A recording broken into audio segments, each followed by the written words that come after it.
Carrier WeatherMaker. That's the second one right there. It's cool seeing a commercial ended up close because they're usually on the roof. WeatherFaker. Mm-hmm. That music's gonna get me copyrighted. There's two of them. And that's why you talk over. They're shut off. Oh. Yeah, they're doing renovations here. Because there used to be a Carrier round one down that direction. It's gone. These units definitely look like they still work.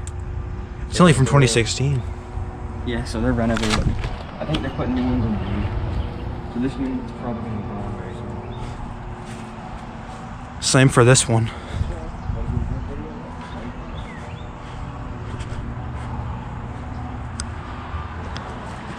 Used to have another Carrier round one way down that way.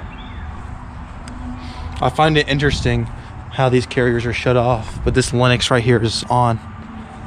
Has a disconnect in the on position. I can't tell what model this is. Probably an Elite series. And this one's got a recip in it. 2003 4-ton. Elite?